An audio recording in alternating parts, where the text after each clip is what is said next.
Ladies and gentlemen, boys and girls, it's Thursday night. Happy Halloween, and we are live. Happy I'm Dixie Dave. Halloween. Yeah. My boy Crossen next to me. It's Halloween. We'd never done a show on Halloween, Dave. I almost wanted to dress up for this or do something. Well, it's like I was saying in the studio. I almost thought about having my fiance do Hawk's makeup on my face. Yeah. Just to celebrate the holiday. Well, I was going to get a costume, but, the Canary Kid costumes were all out of stock. So I didn't know what else I could dress up as to be, a character. But you could have always gone to go get a chicken suit, but yeah, that would be one. But man, it's been good. I'm really enjoying the shows we've been doing lately, and whether it be Forward or Rewind, and it's always fun. That last one though was a long one, and Dave and I made an executive decision for the next few Armory cards we do that are big 2-hour events like that. We're gonna cut them in half and make it a 2-parter. You're only gonna see half the show at a time, and we'll see like the first half, then we'll do the second half on the next show, just so it's not such a big long night. I mean, you already get marathons watching WWE premium live events now, so we're not going to make you go through a marathon like that. Yeah, because it's just gets to be a long night, and I think cutting it in half is kind of a good thing. That way, it keeps our show at the same kind of time frame it usually is at. So, yep. So, and also, Dave, another big news.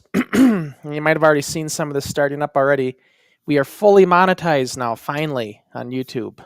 So that means ads that will start playing on our stuff, and when they do support our channel now. So that's a good thing. So now we can get a little extra from these ads that are running now. And you might even see them start up on these live streams. I know if you are one thing that if you're a premium YouTube member, you won't see any of those ads. Like you don't see them. Okay, so with you saying that they'll see ads, strawberries and cream Dr. Pepper, where are you? I got it right here, but I haven't cracked it open yet. Well, I'm saying the company, doing, we're always drinking their stuff, so yeah. Why can't they promote us? Yeah. And I gotta say, that last show we did, the Fall Brawl Supercard, the big one, right? Yep. The guys were saying, and I don't know who's all with us here tonight, who's all in there, no one's commented yet, but they were saying how, do you realize how unique that was, and the fact that you pulled this off at the ages you guys were at, and everything, and it got me to thinking that, something, yeah, it is. In today's day and age, that's unique. But can you imagine doing it in '86 when there was nothing like this? Yeah, I mean, really makes you realize just how special of a time it was. And we did this before Matt and Jeff Hardy did their Trampoline Wrestling Federation. Before Mick Foley jumped off a roof, any of that stuff.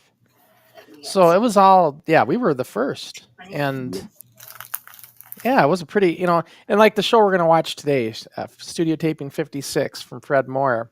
The wrestling may not be crisp, but man, it was, you got to remember back at that time, that was amazing stuff to see because you just didn't have this happening anywhere, let alone off a cable, but certainly not on cable, right? Right. So, yeah, it's going to be kind of a neat show. I'm really looking forward to watching this and, seeing Fred Moore again. Oh, that damn ring, though. Yeah, the ring from hell. It wasn't a fun ring. It was a boxing ring with wrestling mat pads on concrete, so it's no give whatsoever. None.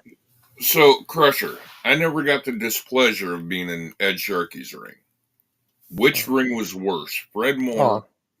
No, Fred Moore. Eddie's? Fred Moore's ring. Eddie's was an actual ring. It was hard, but it was still a wrestling ring. Fred Moore was.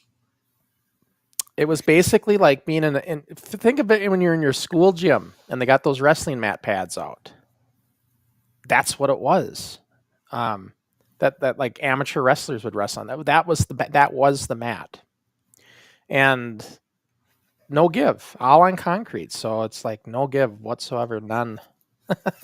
But we were kind of used to it because our ring in the garage wasn't fun either. It wasn't a proper ring. But this was a stiffer ring for sure, even than the garage. So yeah, it'll be a fun one to watch. So I'm gonna get the show started up here, Dave, and we'll get right into it here. But before I almost forgot myself. Before I do that, now coming up tomorrow, I believe is the 1st. So the Fall Brawl Supercard will be going up on the network, so everybody's gonna be able to see that one starting tomorrow, November 1st. Yep. And it is also going to be on for our YouTube Championship Club members. They're going to be able to see all that stuff too right here on YouTube if you're part of that membership. But what I'm going to show you is the preview of what's coming up on the Video Network on the middle of the month. So the 15th of November is when this is going to make its debut. So let's take a look at this preview, and then we will get into the new show here. So I'll get the preview started.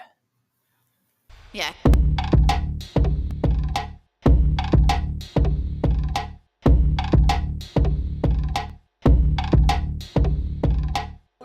The Yoho Municipal Arena. You can see here, ladies and gentlemen, this is our first ever outdoor show of the NWF.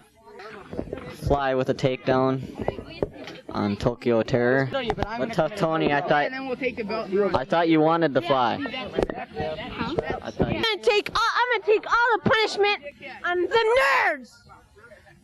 Takes him by the neck.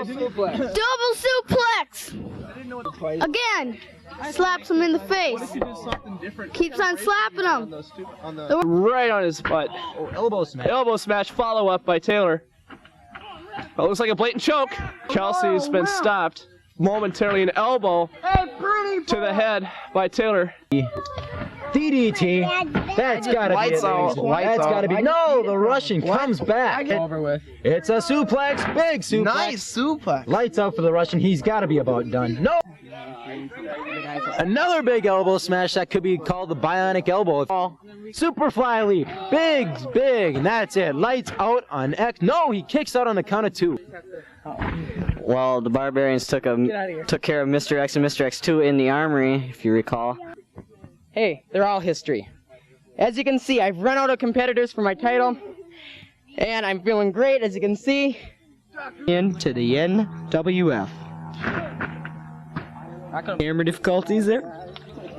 And you heard it, the new bean pole, ladies and gentlemen. I wouldn't lie to you.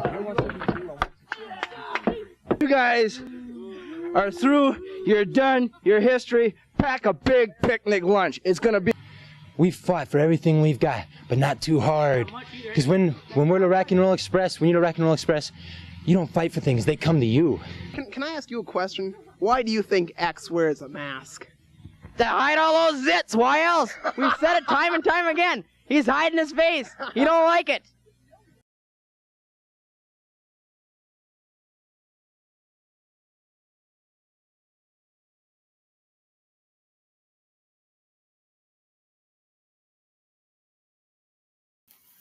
All right, there we go. Show 70 preview from Yoho Municipal, Dave. Dixie Dave I seen on the show. Yeah, looked like I was pulling double, if not triple duty. You know, it's funny. These youngsters today are talking about, Dave, they're talking about Ricky Henry, Canary Kid. I always like to bring up my co-host on Forward. You know, and listen, I think the world of this kid and he knows it, but I'm going to call out what I got to call out. He's talking about this rough was so hard paying double duty. I got to do double duty and I couldn't, you know, and Mitch also talking about this in FTW. How many times have we do double duty, Dave? Not only double duty, but triple duty and quadruple duty, for that matter. Yeah, I mean, wrestling multiple times on a show, refereeing. Oh, yeah. We do 4 TV tapings in one show many times. Oh, yeah. So, and we loved it. It's no complaining or nothing. Not that they're complaining. I'm just saying we loved it. We get in that ring 10 times. On it. Yeah. Yeah. We do so like all-day tapings. Uh-huh. And it's not like our matches were less, you know, intense than theirs are today. You know, there's a different style, but we're still going at it, you know. Yep. But yeah, let's get the show on the road. Let's start with getting our show queued up here from Fred Moore Junior High, and Dave and I will keep chatting away. And sorry if you see me stuffing my face, but DoorDash was late delivery. Yeah, Dave just needs to get some. We don't look. We do this on our own time for you guys. If it means we have to eat dinner during the show, so be it. Yep. If anybody has any questions or comments, feel free to chat in. We bring your comments in live with us. So, of course, this is the new improved quality. You're seeing half the resolution, though, as on the Video Network or the YouTube Premium Championship Club members. They get to see the full 1080p. Yep. But it is still cleaned up, and all these intros, of course, have been rebuilt. They're the same intros we had back in the day. We just redid them. Yep. And changed out the music because we had to get rid of any kind of copywritten music. I believe the original song of this, Dave, was from the Rocky movies. Yep. Yeah, the Overture or whatever. So we got something similar, take its place. Back in the day, we could get away with copyrighted music on our shows on cable. Times have changed. Oh, we were just small time. Well, it was just a different, all the big leagues and everybody, they all used music. You didn't have any royalties going on that. That didn't start. That didn't start until the late 80s.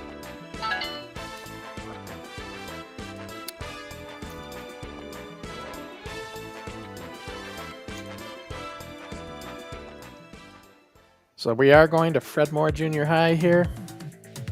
Kid USA Kelsey. Yep, these were all computer. This was I redid these to make them look nice and clean, but this is how they looked back in the day even. Just weren't nice and clean like this, but they're the closest thing we had to computer graphics. Matt, we'd love to have you back on again someday. Yeah, we need to get Kid Kelsey on again. I'm sure he'd love to do it too. Matt's a big fan of what we did. Oh, yeah. Yep. Crusher, I've been thinking about something. What's that? This year's Hall of Fame induction was highly unusual. Yeah? For any Hall of Fame. We had two of our people inducted twice. You'd have to look back in the archives, but I don't think that's ever happened in the NWF Hall of Fame. Well, there's one person that got in twice. Before us. On the same ballot, though. In the same year. Oh. Yeah, you're right. That has not happened before. But who's the second one? You're one. Myself and Jeff Densmore. Oh, yeah, Jeff. You're right. Yeah, as an announcer and tag team.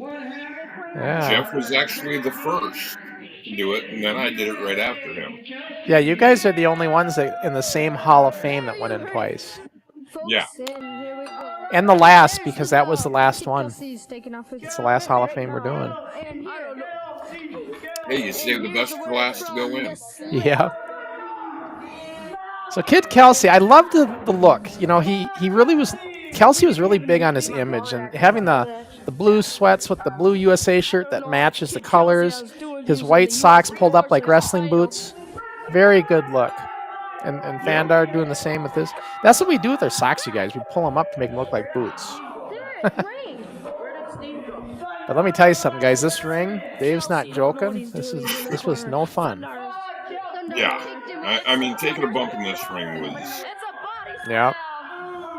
So, we don't go full force on this because it is a stiff, hard ring. So they're not going to... Yeah. Not always going to be taking big, heavy bumps, although some of us did. I remember somebody getting the wind knocked out of him on the first body slam in this ring. Oh, yeah. And actually, it happened to me, too, when Steenerson picked me up and did his backward slam move that he does. Yeah. Where he picks me up, just kind of throws me on my back. And that knocked the wind out of me, too. Oh, yeah. This ring was no joke. Yeah. If you survived a hard bump in this ring, you were meant to be. I'll tell you something, though, for the time, it was great. Because, we were off of doing shows because that insurance company stopped us from doing them in my garage. So we had 2 months of nothing except Monday Night Madness shows and stuff. And so when we got the green light to come in here and start taping shows again, man, it was like we were on cloud 9 again, even if this ring wasn't the best. Because the show, the energy of the show was still alive, Dave, when we weren't having a place to tape. If I take my advice, you know. Oh, I mean, He will. this ring may have been stiff as hell. But, you know, you climb in that ring, you get to run those ropes. It's an amazing feeling. Yeah. Let's see if Chris has anything to say. Hey, dude, you're watching the time clock here, about 2.5 minutes in the match. I hear myself at the commentating table. Yep. And that's Slick Steenerson I hear talking as well, commentating. Slickster's another one we got to get on. He says he wants to do it, but yet he's yet to come on. We need the Slickster on here.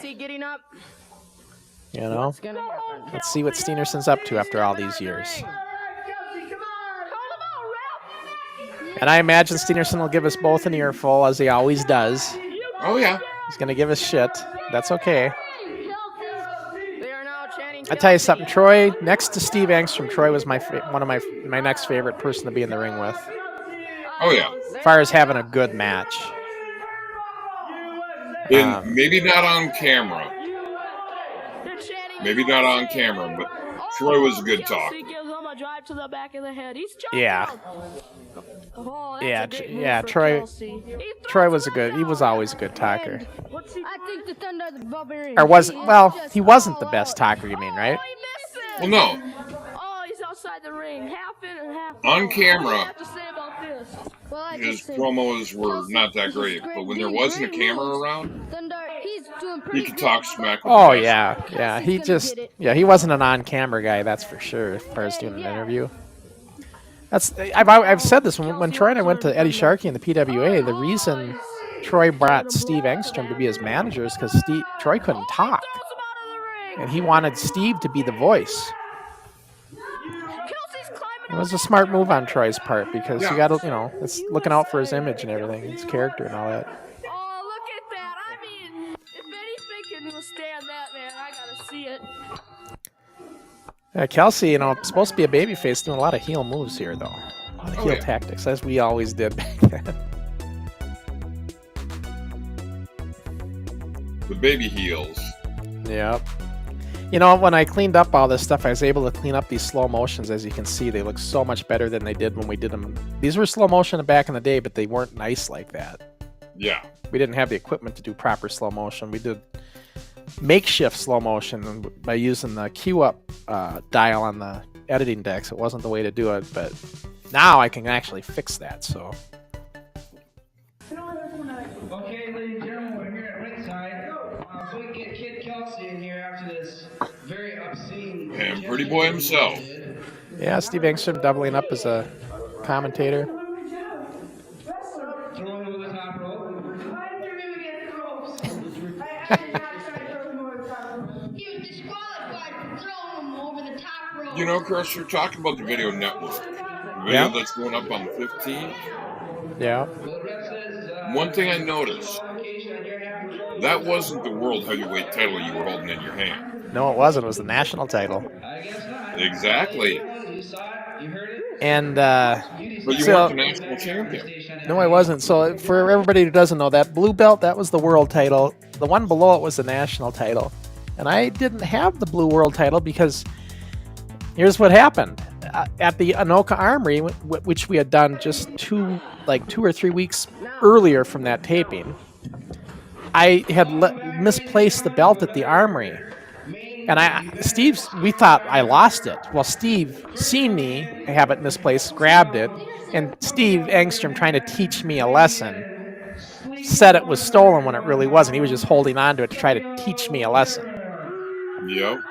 That's what he did. Then I remember I was over at his place another month later, and I see in the bell, I said, "There it is." He's like, "Yeah, I know. I just wanted to kind of teach you a lesson, not to leave it laying around." So yeah. But now, if you misplace yours and we have to do some kind of promo deal, I've got mine. Yeah. Yeah. Those belts are cool now that we've replicated them properly. And Corporal Crossen. This is Tokyo Terror and Jason Crossen in the ring. Corporal Crossen. This is, you know, it's going to come a point where Jason's going to stop wrestling altogether, but he's still doing Corporal Crossen at this point. Yep. It is a headlock. Yep. Crossen flips him over. Well, you know, on the card, I would like to see some of the main matches. I'd like to announce Steve as... I don't know. We didn't do the national anthem. We usually start doing the national anthem in the Fredmore. We didn't do it on this taping, though. I think we start that up in the next show. Tony up against DI. We're real big on doing national anthem, though. That's why we got the flag up. Yep. And Pressure Crossen against the Tokyo Terror, myself, for the title. And the main event, Mr. X and Mr. X2 against the Ring Warriors for the title. Little do they know they're not going to get it perfect. Oh, Crossen misses with the smash. While Crossen was talking, you saw the flame of kicks by the Tokyo Terror. You know, it's funny, Dave. Here's the thing to think about as we watch this. This was recorded on February 1st, 1986. In about 3 months' time, May 9th, 1986, we would make our first live show at the Anoka Armory with 350 fans paying money to come see us. Yep. From this show. Now, we didn't know it yet. We didn't come up with the idea to do the Anoka Armory for about another month after this taping. But as you can see, though, the wrestling, we're not ready yet for an armory.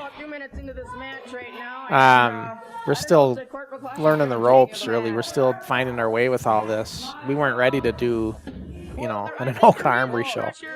But when we decide to do it is when we really kicked it into high gear with our practice sessions. Yep. So we got, as I always like to say, we got ready enough to where the point where those fans that showed up were happy with what they were entertained. They were happy with what they saw. And yeah.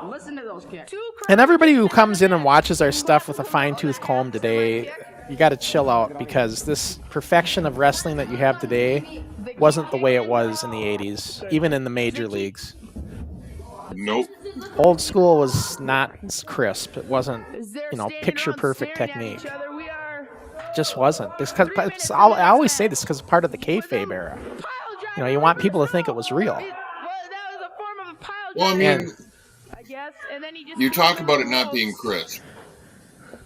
I mean, I know for a fact, and people can look it up online now, but to the lower groin area. Marty Jannetty and Shawn Michaels were robbed of the World Tag Team titles because wrestling not being crisp. Yeah. You know, there was a ring malfunction, and the whole match was totally annulled because a mishap in the ring. Well, there were just guys that, whether they couldn't bump or they couldn't... Look at like Jesse the Body Ventura, great talker, but when he was in the ring, it was over. Yeah. Like he could not bump. And he wasn't the only one. There were plenty of guys like that. And then there were guys that were just limited. They had just a very limited arsenal of any kind of maneuvers. Old school was very simplistic. So what we're doing in our matches, we're just emulating what we're seeing of the day, of the time, you know. That's why there's a lot of clotheslines, a lot of elbow drops, a lot of body slams, leg drops, right? Because that's what was happening in the current era, you know. Well, I mean, not to bash Veal one of your throws, favorites, like right there. Not to bash one of your favorites, but you look at it. Hulk Hogan had a limited repertoire when he wrestled here in the States. Oh, yeah. 10 moves. Yep. Maybe 10 moves. But over in Japan, I hear he was a lot better. Yeah. But he only did his moves because that's all he had to do here. This is all the people wanted to see. You know? I got a comment from Gizmo. Let's see what he's got to say. I'm waiting for some comments to come in.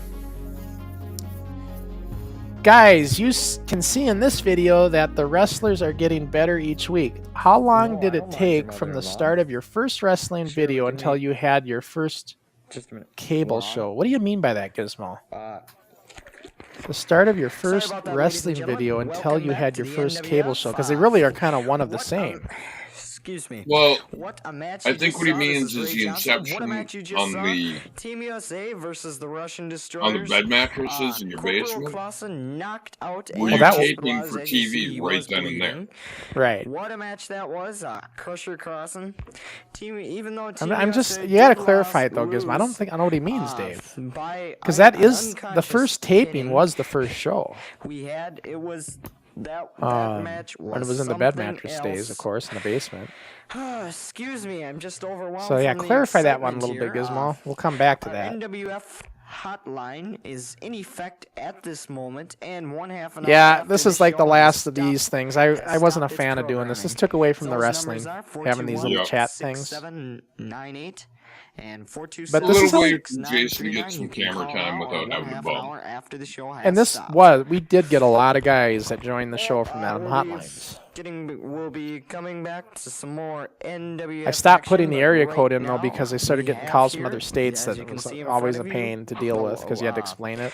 If you'd like to drop So us a now line, getting rid of the just, area codes write eliminated NWF getting Wrestling. calls from the other states when we sent our what's tapes that? out to other states. What's that? 117 Yoho Drive, Anoka, Minnesota 55303. Or you can Didn't get drop a whole us lot of line. mail. Yeah. But we did get lots of phone Drop calls us a though. line here. This is our line if you'd like to. Well, write now us next something, time I go up to or Anoka, you I can know where to call- drive you can- past. Excuse me. You can Yeah. write NWF Wrestling 915 Queens Lane, Anoka, Minnesota 55303. And just remember, if you Now, have is that any Jason's? questions, What's or, that? Yeah, that Not was address? yeah, that was You Jason's can- address. He said we'll be he wanted to have airing his both address of too. Those addresses. If we're gonna do. This is That's why he just said both this of is those Ray addresses. Johnson for NWF Update. See you later, folks. Yeah, that was where Jason lived, 915 Queens Lane. At least this one wasn't as long as the one on show 55. It was a real long segment. This one was a little quicker. Yeah. You probably told him, Jason, you gotta cut it back a little bit. Right.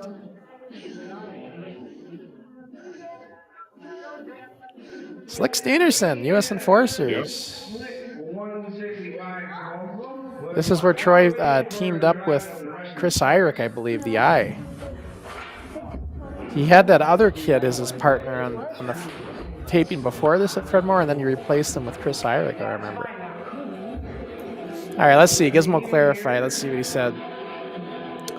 He goes, yes, Dave, that is it. You started on mattresses in the basement. When was your first cable TV release of your wrestling company after the very first video you posted? Now the bell rings.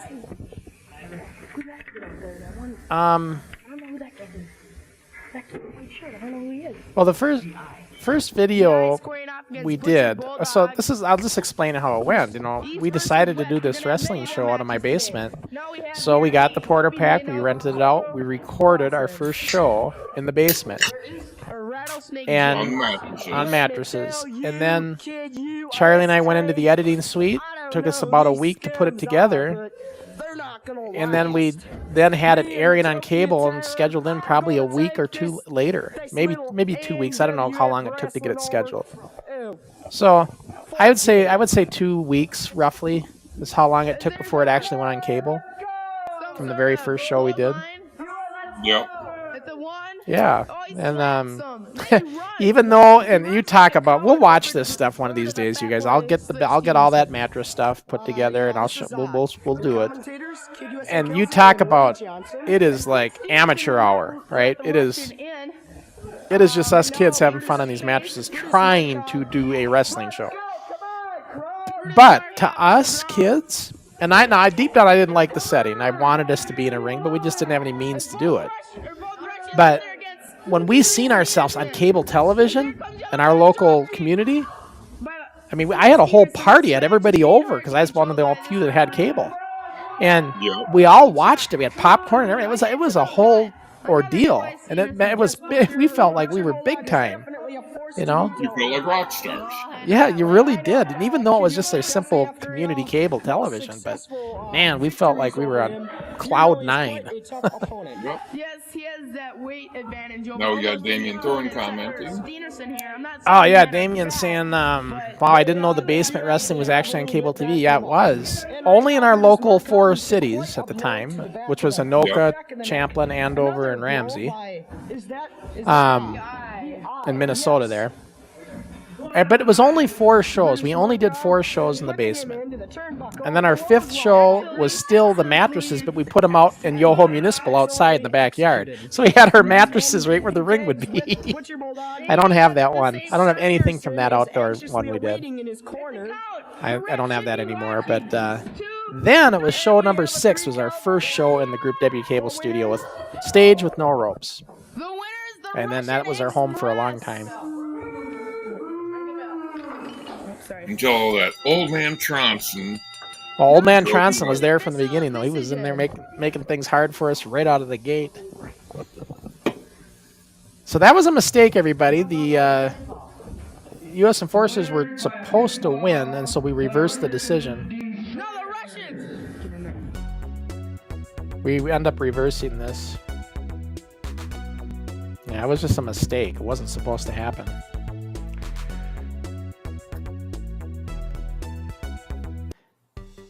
And I was doing these slow-mos back then, so I was trying to get kind of like, you know, you'd always see the slow-mos on AWA, Championship Wrestling, and ESPN. They do the slow-mos after the match. I was trying to do the same thing.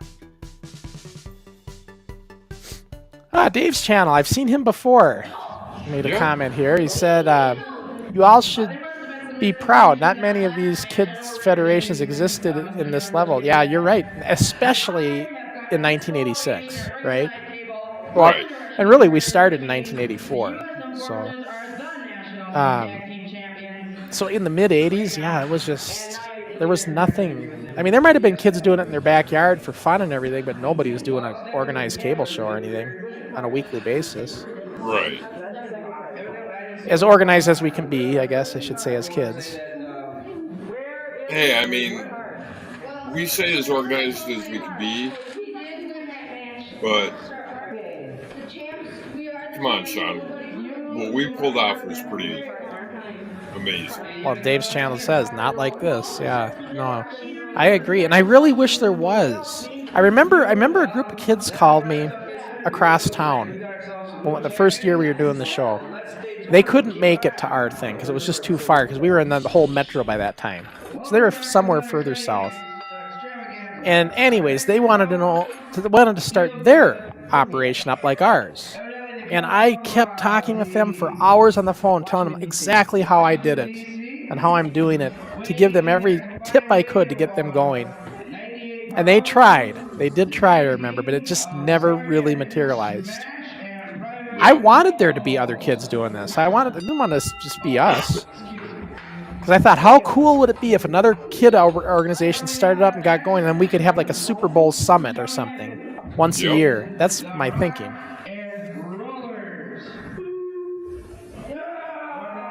All right, the Rock and Rollers. Mike Sanger actually in amateur wrestling, the kid in the dark hair there with the radio.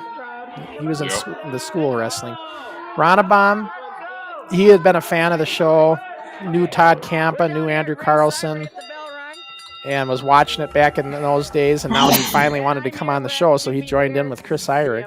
Mr. X2 known as, and also here the Tokyo Terror. And that's his partner there. They're the Rock and Rollers. And they're going against, who are they going against? Sergeant Smash and Private Paulus.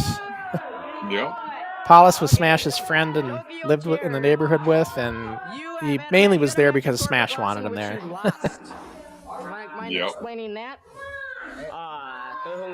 You know, a lot of these guys, like this whole match here, these guys are all pretty much brand new. So, you know, we had a long ways to go to get kind of up to speed with the wrestling with some of these guys. This match in particular. We need a translator here at ringside.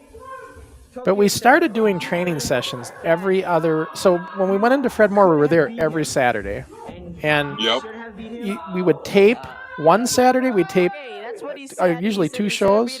Then we would go the following Saturday to an entire practice session. And in those practice sessions, I remember how we did it. We would bring out pads. Like they had the pads and stuff in the other room, in the archery room. we'd bring them in big, huge, like crash mat pads. And when I get people to practice suplexes, to practice drop kicks, to practice, to get them comfortable in the motion of it, but landing on the pads, before they actually start landing on the hard ring. Right. Try to get them, and that really helped. The body up a little bit. Exactly, and it really did help.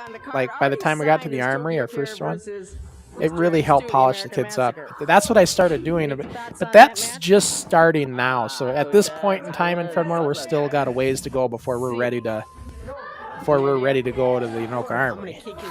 Even though it's only 3 months away from this point. That's how we got it. Well, let's get to the match here. It looks like Rockin' Roundabout making a tag with the Rock and Roller, and not much. Oh, we got Racer X in the house. Is that the Racer X I'm thinking of? Sergeant Smash. I'm not sure.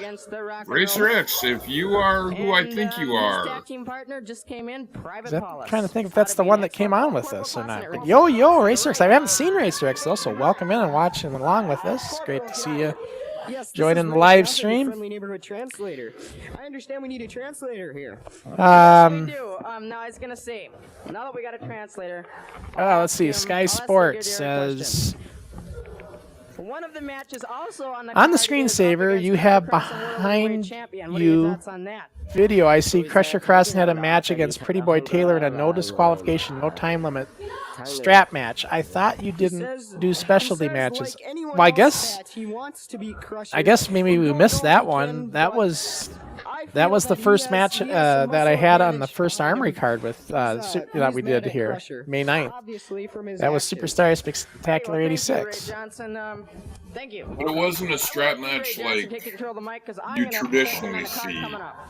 Thank you very much. No, well, I don't know what they mean. Like, there's several different. We did it Texas style, only it wasn't the big thick straps. It was little tiny whip straps, and it hurt like a son of a gun. It felt like, when you're kids and you have those whipping willow branches and you whip each other with them, the whipping willow branch, that hurts, right? That's exactly what these straps felt like, because Steve came up with them, and they're little thin leather straps that were about maybe a 1/4 inch wide. Those things hurt. You would have been better off with the wider straps. Yes, we would have been better off with the wide ones. That's for dang sure. Ladies and gentlemen, we have a winner here. The bell has rung, but obviously So yeah, Racer X, welcome in, man. It's great to have you here. It's always good to see somebody new in our chat. Any questions or anything, feel free to chime in. Yeah, it hasn't come into our feed yet, but yeah, here it is now. Dave's channel's correct. Gimmicks make wrestling. That's what it's all about, So it's like, that's why we would do a strap. That's why we did the strap match the first time. We wanted something a little different. official decision from the ref. And then, when we couldn't do the Battle Royal on that show, we ended up doing a bunkhouse match, another gimmick match.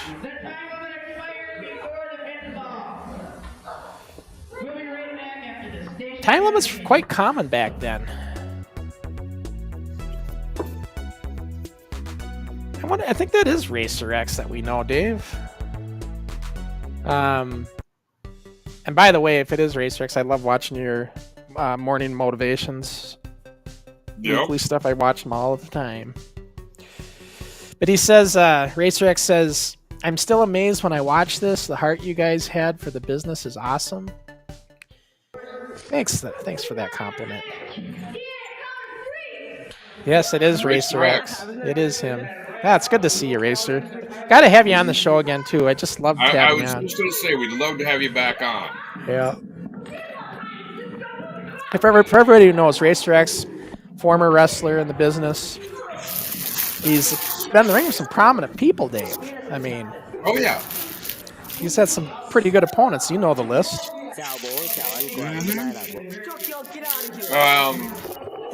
This seems to be some sort of just throw out one big name that a lot of people who watch wrestling nowadays would know.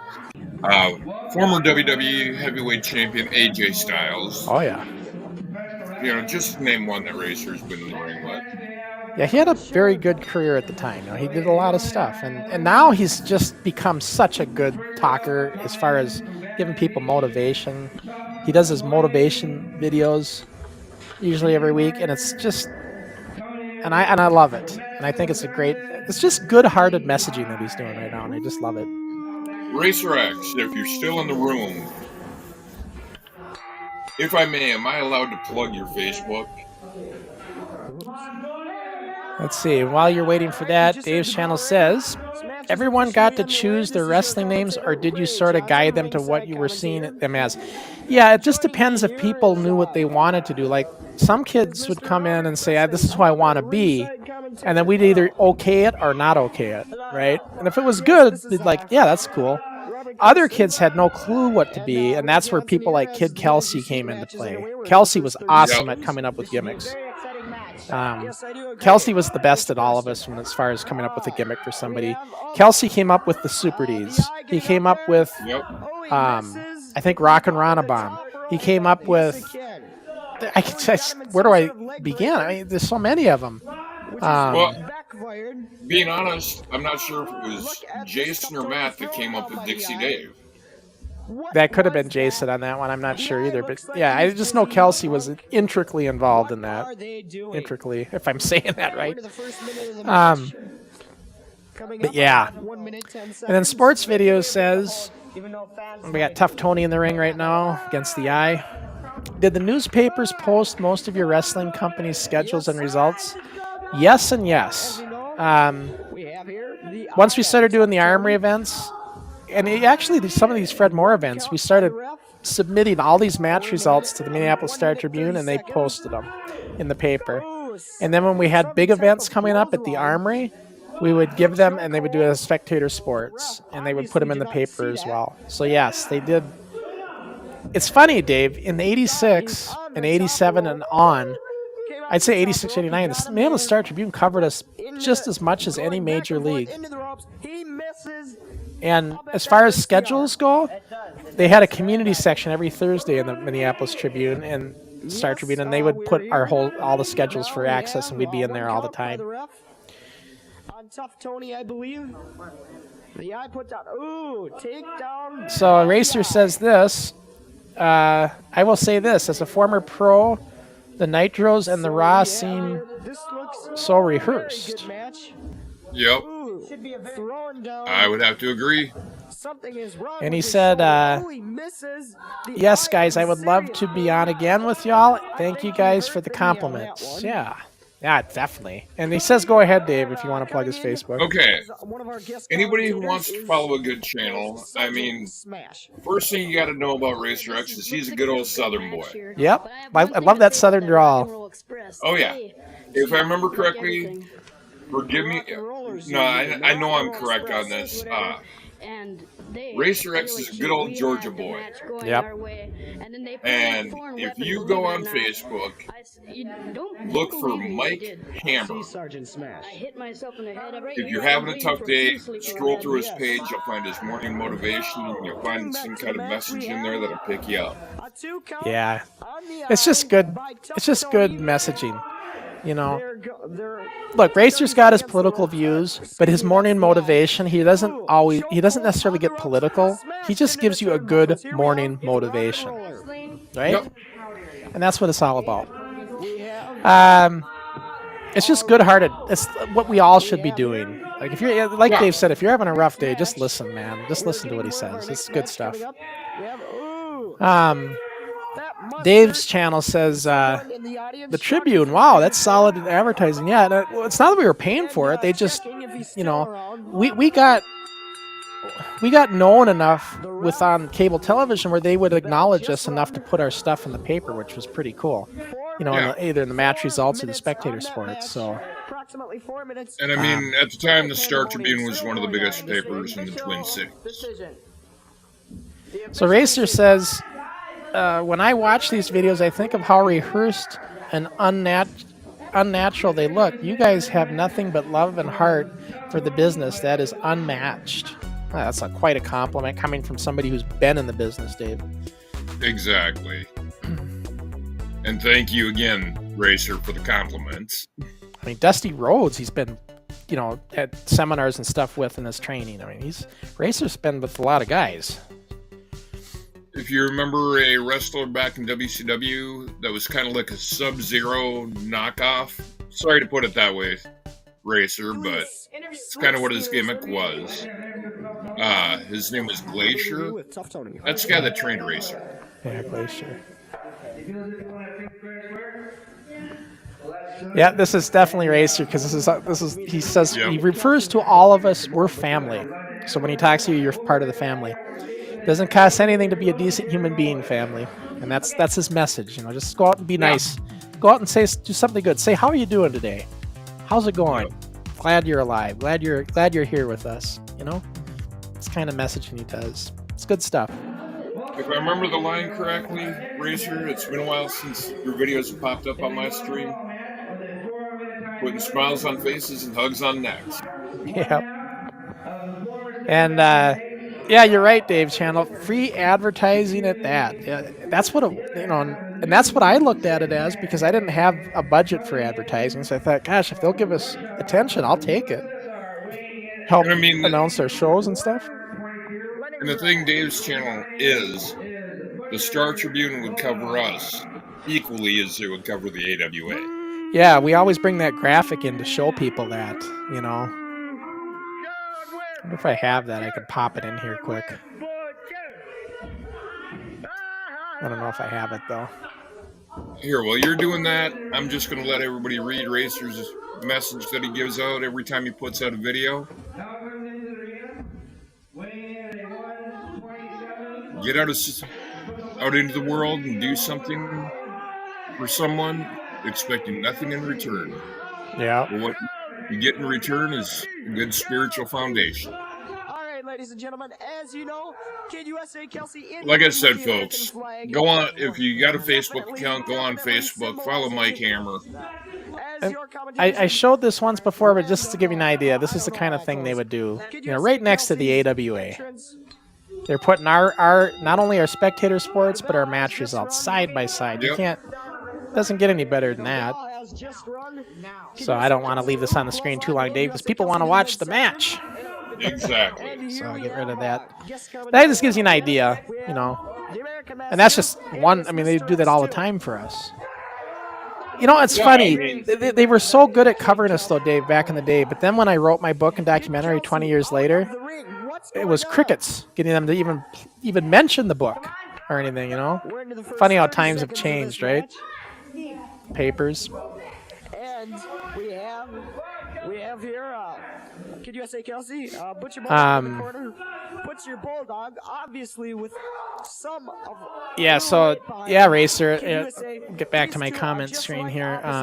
Now, American Massacre, I know you don't care for the Russians just by your name. I gotta get caught up where I was. Care for the Russians. Butcher Bulldog has very bad manners. Yes, I we would be right here. Yeah, I put it in and you put it out. Let me tell you something, Ray Johnson. There we go. He said, "That's cool that they did that for you in the paper." Yeah, but you know, it kind of shows you that you know we were treated like a regular promotion. Yep. You know, they didn't treat us like just some kid organization. Yeah, which I always thought was cool. Damien says, Sean, out of all the wrestlers in your company, what percentage went down the right path in life and who did not do so well? You don't have to use names, just what happened. No, it's not too personal. Sorry about that. I can only think of a handful of cases of people that went down the wrong path. Yeah, I mean, we have out of you're talking about 100 kids.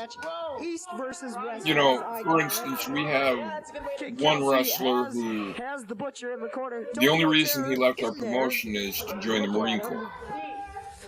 Tokyo Terror, and there we are in to the first. And then he went on to be a police officer. Police officer, you know, very outstanding citizen. A lot of guys went on to do really good stuff. There's only been just a handful. I could count in one hand people that I know of that just didn't go down the right path. Right.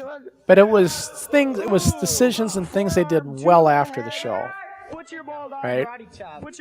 During the show, they were all good kids. Oh, yeah. sometimes people, you know, make choices in life. And this is the thing you got to remember. You make choices in life that sometimes take you down paths you don't want to go. But here's the thing, and Racer would tell you this. It's never too late to make decisions to change that and get on the right path again. And Racer's proof of that. Exactly. So, you know, it's never too late. That's the thing. And that's what everybody's got to remember. No matter how low you are in your life at any point in time, always remember you can still turn it around. You can still do right. You can still make the best of it.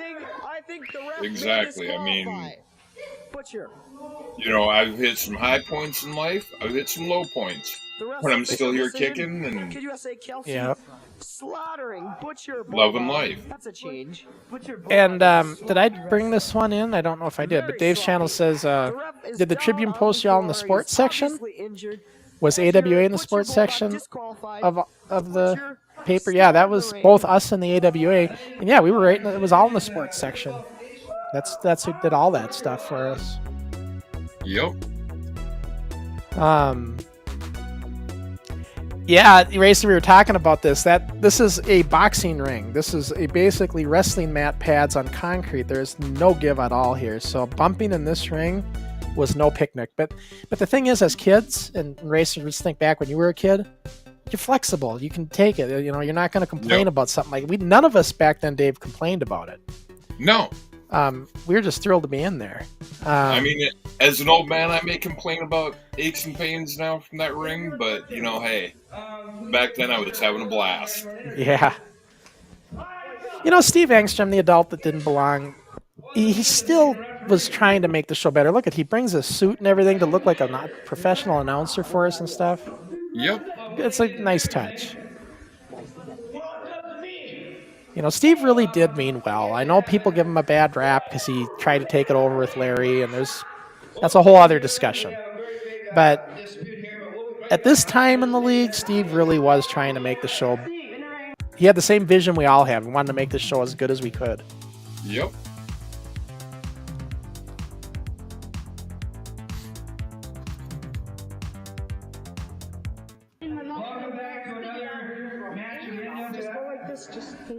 Then we got Racer X showing us love again. Yep. That's kind of what his deal is, guys, if you ever follow him on Facebook. Like I said, follow Mike Hammer on Facebook. And he doesn't do this for anything other than trying to make you have a better day. That's exactly. Yeah. There's no like financial benefit for him to do that. He's just doing this to make you a better person. That's all. This is good stuff. And like he says right here, happiness is a choice. Yep. Follow him on Facebook. You'll see he tries to bring happiness to people's lives every day. Even if he's having a rough day, he still puts out videos. Sports Talk says, Sean and Dave, what was your best / closest friend you had in the company over the years, if you had to pick one? Getting to this match, this is a title match. We do not know who is going.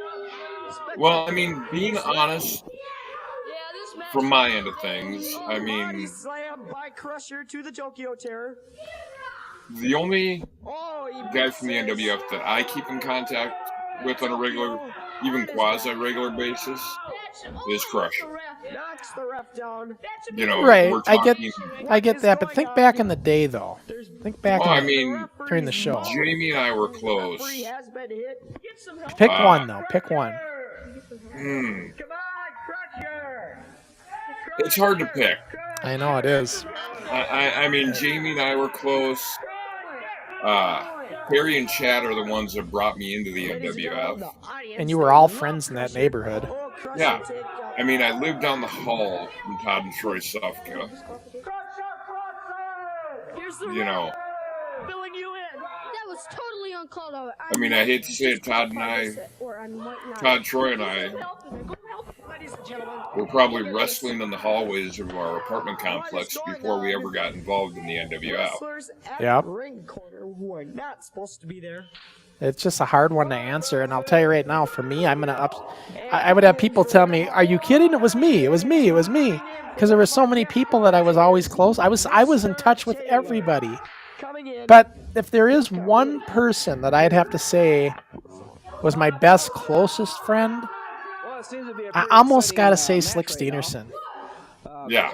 Only because of what we, where we went. It was he and I that went to the PWA. After I was done with the NWF and started working with Eddie Sharkey, right? Yep. So, although I say that with a very fine line between a lot of other people. Oh, I mean, yeah. I mean, I can't even. How can I forget Charlie Lane, who started this thing with me? Yeah, I mean, I was going to say Charlie, Matt, Jason. Matt Kelsey, Jason Crossen. Everybody. I mean, there's so many that. And that's when you're running a league, Dave, you have to be close with everybody. You have to be in touch, keep everybody networked. It's all part of the game. Okay, here's the thing. People nowadays take for granted. But back when we were kids, three-way calling was a brand new thing. Yeah. It's fun, though. And I can remember many nights,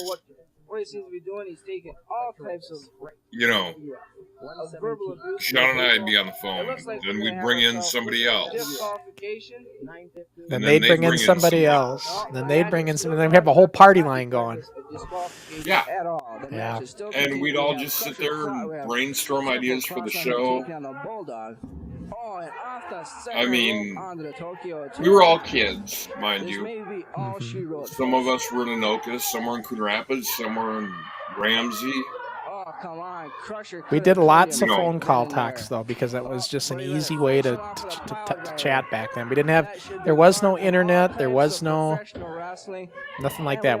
The phone was our internet for us. Yeah. And we'd make party lines like that. There used to be a line you could even call back, and that was a test line where it was the actual party line. But that got too crowded with other people, so we didn't always use that. So we'd just create our own party line, so to speak. Yeah. And, we'd all come up with ideas for the show. And Ladies and gentlemen, Crusher. Dave's channel says, when I first saw this pass my algorithms, I was sold. Subbed up and caught a few replays. Glad I caught this live. Yeah, we're glad you're here too, Dave. We love interacting. We love talking, answering questions, whatever we can. It's cool. We would rather... Yeah. That's why we do it live. That's why we do it live, Dave. And it was Dave's idea, by the way. It was this guy's idea down here to do these things live. Because I said, maybe we should not do it live. I said, no. I said, let's be live and let's let people ask us questions. Let's do this in real time with people. And guys, I hate to disappoint you. I don't know where that half shirt went. Everybody wants me to find that again to show that half shirt, but I cannot find it. I don't know where it is. I've looked for it. Let's see. Dave says Tokyo Terror knew how to sell. Yeah, Peter was good. His name was Peter Wynn. He's Vietnamese, actually. He was good at a real natural athlete, really. And back in the day, he was as honest as the day is long. Oh my gosh, he was honest. He would not tell a lie. Yeah, he very honest kid. I mean, he had trouble with Crusher Crossen even saying that the Tokyo Terror was from Tokyo. Yeah, he felt that was a disgrace to do that. He's from Vietnam. He did not understand why should I say I'm from Japan? I'm lying. Yeah, it took a while to explain that to him. I said, Peter, look, I said, the Vietnam War is a mess. We're not going to go down that path. People can relate to Pearl Harbor and Japan, but World War II, but they can't, So you're just playing the character. After we sold him on that enough where he got where we were going with it. So Racer says he's got to roll out, fellas. Have a blessed night. He says, if you ain't laughing, you most definitely ain't living. Good night, family. Yes. Great to see you, Racer. I'm glad he jumped in here. It was cool to have him jump in. Racer. We haven't talked in a while. Yeah. It's cool to have him on. Getting mad. I want to get him on a live show again, Dave, too. Exactly. Yeah. And with Racer, it won't matter if it's one of our perfectly polished shows or if it's... Yeah. Racer's one of these guys that sees through all of this. He sees what we're really looking at here is passion. And yeah. That's what he sees. Just like Hernandez and the rest of them. They understand the passion of this business, and that's what they see. They're not looking at, textbook perfection here. Okay, here's the thing about true professionals. They won't look at this and say, oh, you guys are a joke, you guys aren't polished, you guys aren't crisp, you aren't perfectly executing every move. Yeah. A true professional will look at this and say, Lions, I can't believe you guys pulled this off. Right. I mean, especially with those who understand the time period. If you lived in the 80s, you knew what this was all about back then. And there was not that many indie feds around, Dave, at this time, not alone kids doing it. Ah, we're in the ending credits here. Wow, that went by quick. It did.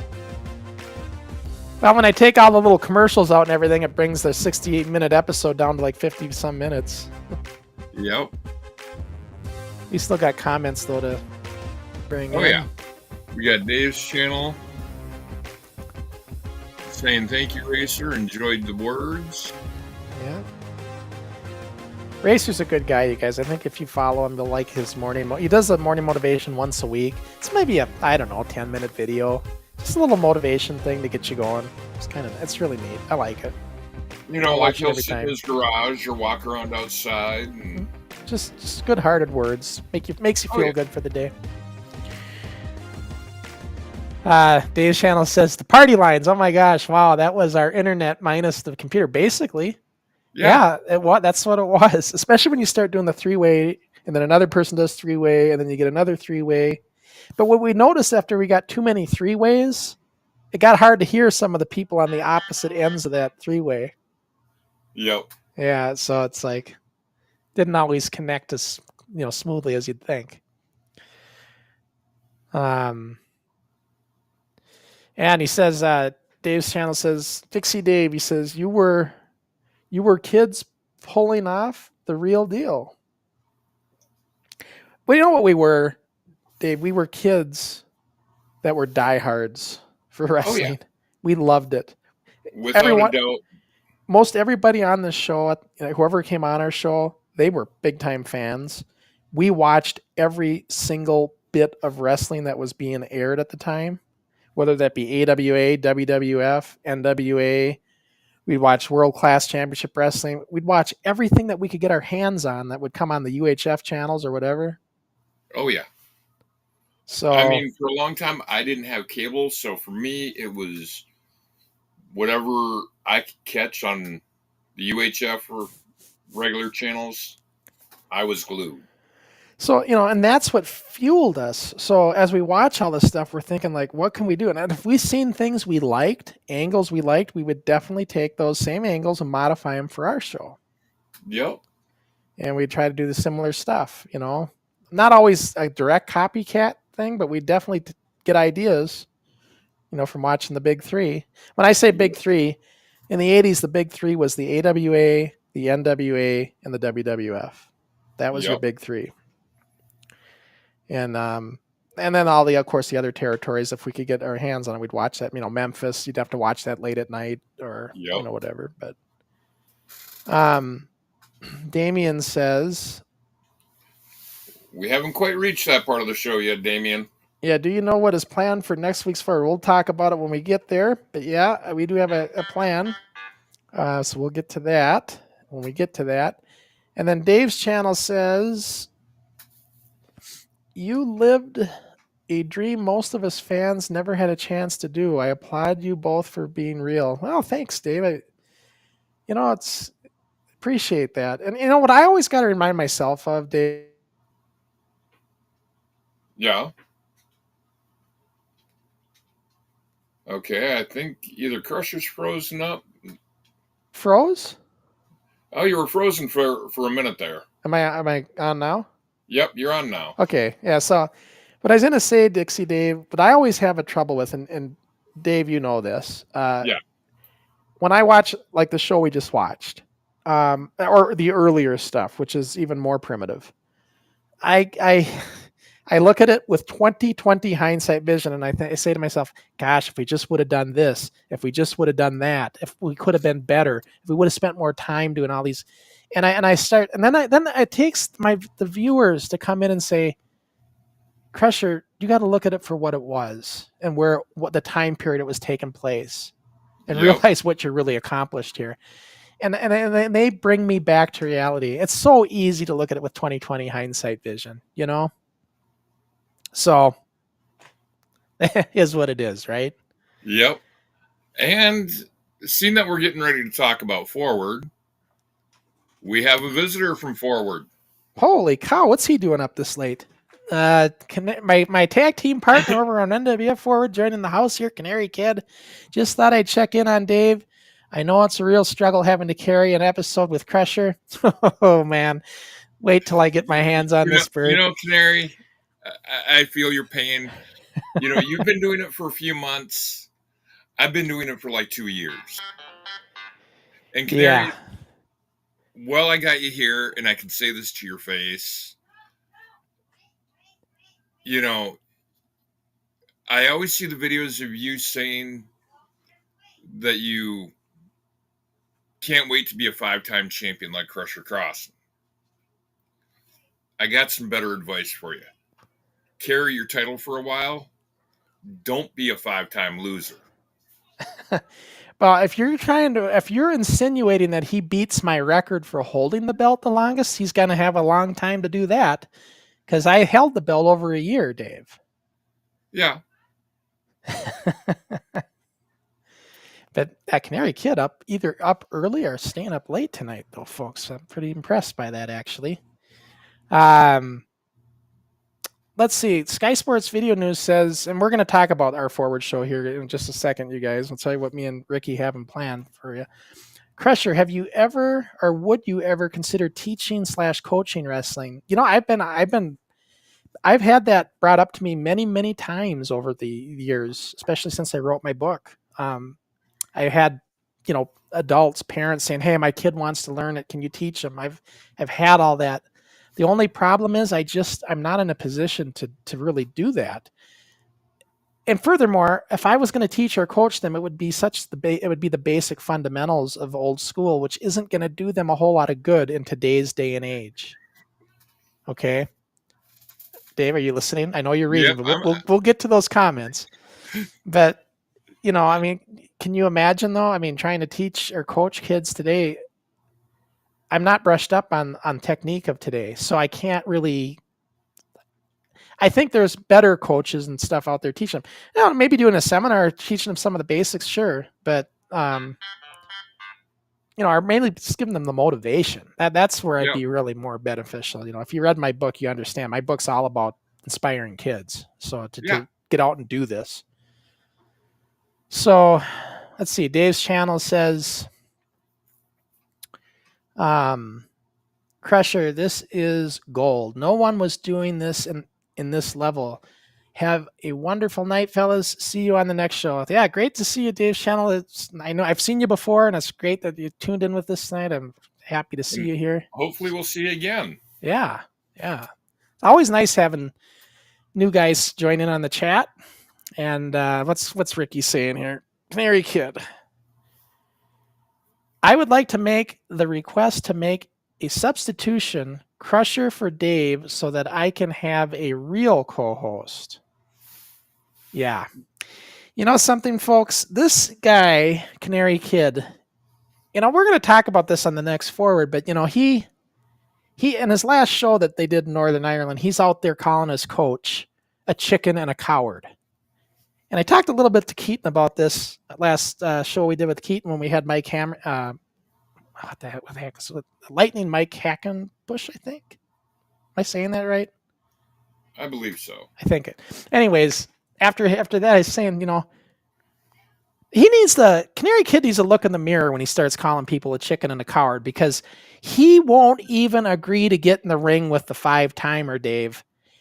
And everybody makes all these grandiose comparisons. Oh, you know what? Canary Kid's, he's like a young Crusher. He's like what you were, Crusher, back in the day. Well, you know what Crusher wasn't? If you want to challenge me and go toe-to-toe in the ring, bring it. I would never back down. I don't care how big you are. I don't care how strong you are. I don't care how good you are, experienced, whatever the case may be.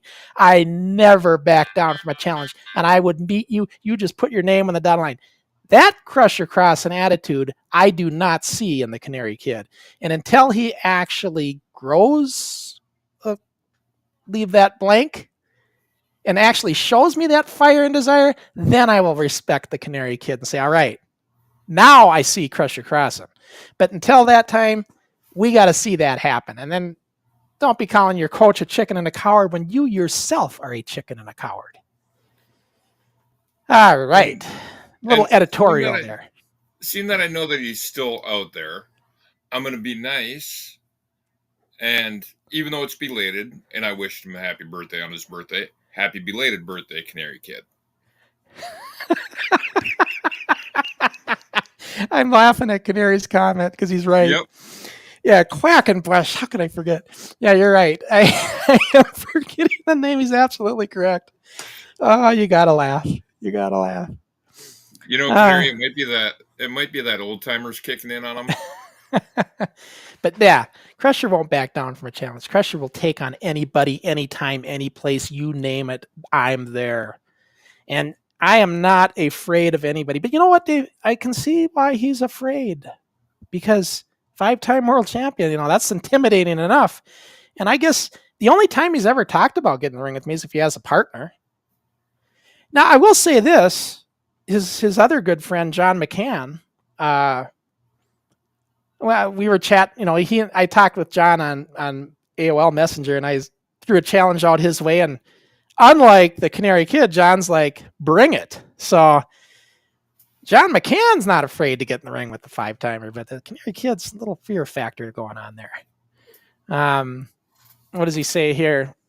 Quack like the sound of a duck or the sound of Crusher's back when he tried to get out of bed in the morning. He's just all full of. This guy's a regular comedian here, Dave. Just full of all these. Wake up. And then what is Sports Video saying? Canary Kid, don't break the old man's hip. Now you got him going on. Sports Video, you're supposed to be on my side. I defend you guys with this kid. And now you got him talking to him. I am not the heel here. I may sound like a heel. Look, guys, you know me back in the day. I was kind of a heel, right? I was a face that acted like a heel. It's just the way Crusher Crossen is. So don't get misconstrued there, Sports Video. Remember, I might be an old man now, but I'm still the same Crusher Crossen that was back in the day. That's still the same Dixie Dave next to me that from back in the day. Oh, yeah. We're still here. So, and I'm not afraid of any challenge. I don't care. I'd get in the ring with anybody. I don't care who you are. I don't care how big you are. I don't care how good you are or how good you think you are. Bring it. Right? Oh, yeah. And that's just a hint of what you're going to get next week, Canary Kid. And speaking of next week, Dave, before I forget, what do we have in plan for next week? On Forward. Let's talk about that before we go off the air here. All right. So this is what's coming up, everybody. On Forward next week, we had tried to have a guest. We're trying to get somebody from the UK, but they just kind of fell flat and didn't come through. So it's just going to be Crusher Crossen and the Canary Kid. And our theme is old school to new school, an evolution discussion. We're going to talk about, just like it sounds, what it was like back in the day and what it's like, today. And we'll show one of my old school matches, one of his new school matches, and we'll just talk and compare and just have a really good discussion on that. That'll, of course, be after our back and forth banter that we always get into at the beginning of the show. But yeah, that's what's going to happen next Thursday, November 7th. Remember, Forward's always an earlier time. It's 5 p.m. Eastern, 2 p.m. Pacific for that one, 10 p.m. over there in the UK. So, and then after this Forward show, we do have a guest coming up again, and we're going to be talking with one of Sean Hernandez's guys, the Hillbilly Kids. I'm looking forward to that. That's another 2 weeks after this show. So, So that'll be a good one coming up down So the that's pipe. the show that you're discussing it right now with the Hillbilly Kid is 3 weeks from tonight. Exactly. But me and Ricky will be on next week, and we'll have a really good discussion here. And I picked this graphic only because it's very fitting. You know, me old school, him new school. You see the moves in the background, old school, new school. So, yeah, an evolution, and it'll be a great discussion. I'm looking forward to that one, and we'll have fun with it. Ricky and I always do. And now I gave Ricky a bit of a tongue lashing tonight, you guys, but you got to realize he knows how I feel about him. But I'm not, when Crusher Crossen's character is here, and I have to defend the honor of Crusher Crossen. I cannot let anybody talk smack. So there's that. Unless it's Dixie Dave. Even Dixie Dave will get a nice flying drop kick in that. I don't think Dixie Dave wants a flying drop kick from the 5-timer. Yeah, I don't think you could even kick that high anymore, Crusher. Yeah, you're right there. You got to remember, I'm not the little 5-foot tall punk I was back in the... Remember you were challenging me in that one show? Crossen, get out of there. What are you doing, Crossen? Remember you trying to get me to get out of the ring? Yeah, and then your partner Pearl Harbor. Hey, you got to pay attention in that squared circle. All right. Here's what's happening on the next kayfabe with Keaton. It's going to be DD Crooks and Sage Valentine. I'm really looking forward to this, guys. I would say, and Canary Kid can vouch for me, DD Crooks probably the best heel in the entire Northern Ireland. And Sage Valentine is just an awesome addition. Like they complement each other. And we've been trying to get these guys on Keaton's show for a couple times now. And so I'm glad this is going to finally happen. I'm really looking forward to this conversation. This should be a good one. So I am looking forward to this interview. This will be a good one with Keaton. We'll show some of their matches and everything. And so, yeah. And another thing I should say too about future forward shows, I think Ricky was saying we're going to get Ben Nelson, maybe his brother Jordan too. That'll be coming up on a future forward show as well, guys. So we'll have Ben on again. Yeah, so that's what we got coming on down the pipe. And what's Canary Kid saying now? I'll give it to Crossen. He was solid in the ring. Hey, now, you know what? Canary, I got hope for you yet, you know? But then he goes on to say. Yeah. Now, this is the Canary Kid that I was thinking about. Yes, for a schmuck. And then what does he say about the guys? 2 of the best. I love these guys as much as we've whooped each other. They'll always be like family to me. And from what I remember Nathan telling me about Crooks, he plays an awesome heel, but he's really I think the way Nathan described him, a sweetheart, just a good guy, you know? Yeah. But well, that's the way it is a lot of times with wrestling. Yeah. You know, from my experience, you know, you got to remember, I was one of those kids who, when I was a fan, I'd be waiting by the exit when the wrestlers left the arena, waiting to get the autographs. Yeah. And a lot of the times, some of the biggest pricks in the ring were some of the nicest guys outside of the ring. For sure. And some of the biggest baby faces in the ring were the biggest douchebags outside the ring. And since you brought it up, Dave, I need you to clear up something for me. Ricky always seems to bring up with our guests, Crossen never signed any autographs. He doesn't know what he's talking about. Dave, you were one of them that was in that crowd of kids on May 9th wanting my autograph. You can vouch for me there. He has signed a few autographs, Canary Kid. A few? How many kids were there in that crowd with you? I didn't count them.